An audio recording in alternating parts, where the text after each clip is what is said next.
welcome back for another episode of Adams for the Love of Movie Picks. This time around, we're going to be talking about the 2010 film 120, 127 Hours, which is based on a true story, starring James Franco as Aaron Ralston, Kate Mara as Christy, and the only other well-known actor in this one is Treat Williams as Aaron's dad. Like I said, this movie is based on a true story, basically, but I'll read the back because it kind of sums it up the best. Aaron Ralston has a passion for all things outdoors, but when a falling boulder traps him in a remote Utah canyon, a thrill-seeker's adventure becomes the challenge of a lifetime. Over the next 5 days, hence 127 hours, Ralston embarks on a remarkable personal journey in which he relies on the memories of his family and friends as well as his own courage and ingenuity to turn adversity into triumph. I also like on the front it says, "There is no force more powerful than the will to live." And I would definitely agree with that statement. So basically, Aaron, it's like he says, he has a passion for all things outdoors. This, I believe, in real life, it took place in April 27th, 2003. I know it was 2003 for sure. I just can't remember the exact month in that. So, but yeah, he embarks on a, I think it's only supposed to take him a day trip, to this remote Utah canyon to go biking and hiking. And then, come back. Maybe 2 days. I'm not sure how long he was supposed to be there. And while, not rappelling, but like hiking down through the canyon to get to a spot where he has to actually rappel down into a part of the canyon, a rock comes loose and it traps his arm like this, his one arm, and he can't get himself free. And like it says, over the next 5 days, 127 hours, he tries to come up with ways of, to get himself free. But at the same token, he's dealing with, heat exhaustion, dehydration, running low on food. He doesn't have very much water, as well as dealing with hypothermia because,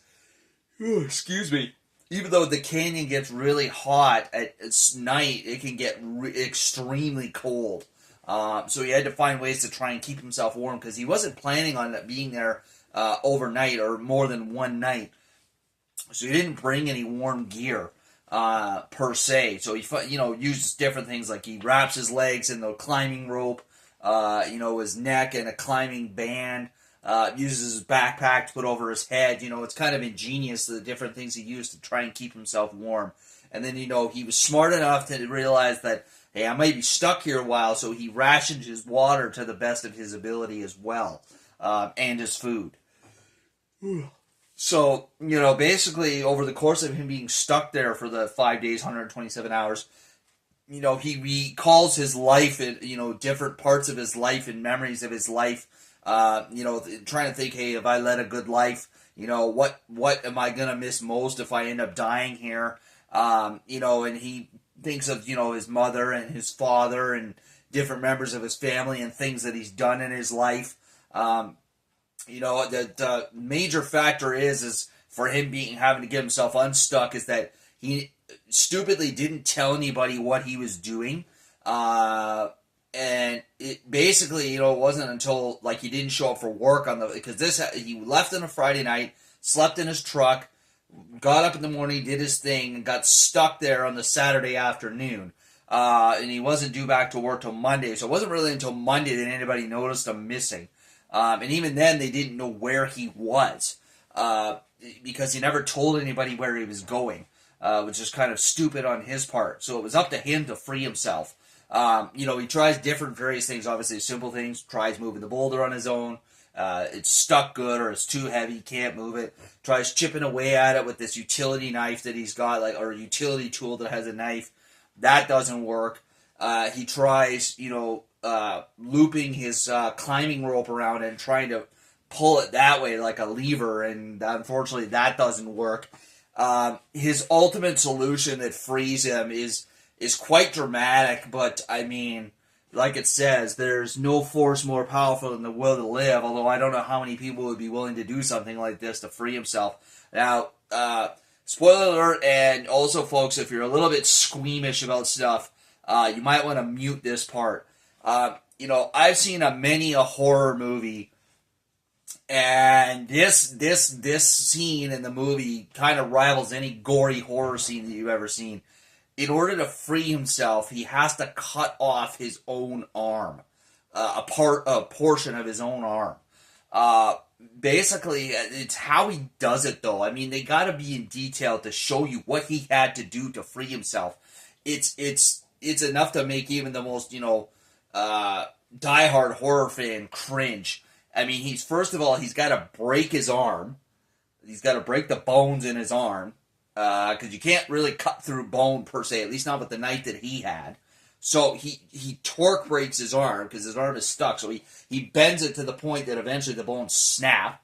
Then he has to cut through all the layers of his arm, the skin, the muscle, the arteries, the veins, the nerves, with this dull-ass knife that he has because he left his good one at home.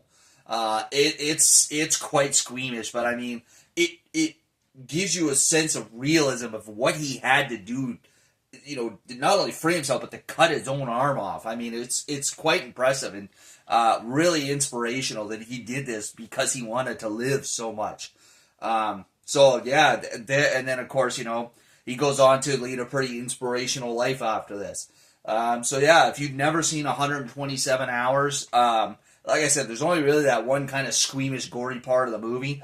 For the most part, it's pretty inspirational, in Aaron's story and, what he did while he was stuck there. So check it out if you've never seen it there, folks. Oh, excuse me. As always, if you enjoy my channel, please click that thumbs up button, leave a like down below. Also, feel free to leave a comment down below in the comment section. And as always, if you enjoy my channel, please subscribe. All right, I would greatly appreciate it. That's all we have for you this week. You take care of yourselves, folks, and we'll see you next week for another episode. And now, folks, it's time to say goodnight. We sincerely appreciate your patronage and hope we've succeeded in bringing you an enjoyable evening of entertainment. Please drive home carefully and come back again soon. Good night.